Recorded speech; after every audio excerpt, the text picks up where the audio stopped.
أعوذ بالله من الشيطان الرجيم بسم الله الرحمن الرحيم وعلى الله قصد السبيل ومنها جائر ولو شاء لهداكم أجمعين। যেখানে রয়েছে অসংখ্য বাঁকা পথ, সোজা পথটি দেখানোর দায়িত্ব হচ্ছে রব্বুল আলামিনের।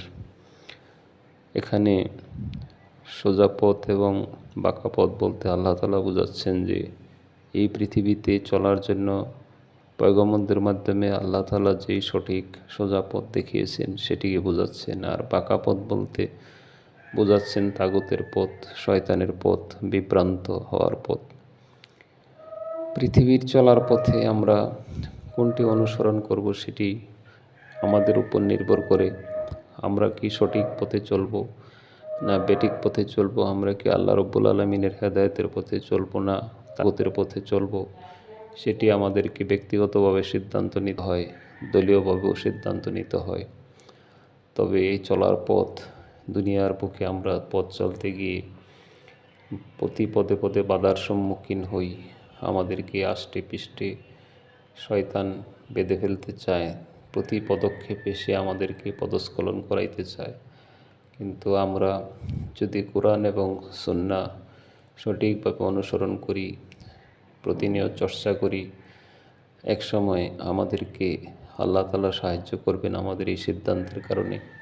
আল্লাহ রব্বুল আলামিন রহমান, রহিম, গফফার, তিনি বারবার ঘোষণা করছেন তিনি অত্যন্ত দয়ালু, ক্ষমাশীল, পরম করুণাময়। তিনি অত্যন্ত মেহেরবান পৃথিবীবাসীর প্রতি, আকাশবাসীর প্রতি, সমস্ত বিশ্ব ব্রহ্মাণ্ডের প্রতি আল্লাহ রব্বুল আলামিন অত্যন্ত দয়ার্দ্র চিত্ত। সুতরাং আসুন, আজকে আমরা বিভ্রান্ত হয়ে পড়েছি, পথ হারিয়ে ফেলেছি। আমরা কোনটা সঠিক কোনটা বেঠিক সেটা বুঝতে পারি না। দুনিয়ার এই গোলকধাঁধায় আমরা পড়ে গেছি। মানুষের দল ভারী দেখে আমরা সেদিকে ধাবিত হই, আমরা স্লোগান দিই, আমরা সেদিকেই আমরা রাস্তাঘাটে আমরা ঘন্টার পর ঘন্টা দাঁড়িয়ে থাকি শুধু একটু হাত নাড়ানোর জন্য, একটুখানি দৃষ্টি আকর্ষণের জন্য। কিন্তু এগুলি তো কোনো সিস্টেম না, এগুলি কোনো কালচার না। আমাদেরকে সঠিক পথে আসতে হবে, আমাদেরকে কোরআন সুন্নাহর পথে আসতে হবে। এই পথ চলা যেন আমাদেরকে এই দুনিয়ার বুকে বিভ্রান্ত না করে আমরা যেন সুন্দর সঠিক পথ পেতে পারি। আল্লাহ রব্বুল আলামিন আমাদেরকে সাহায্য করুন। আর আল্লাহ সাহায্য তখনই করে যখন বান্দা আল্লাহর দিকে এগিয়ে যায়।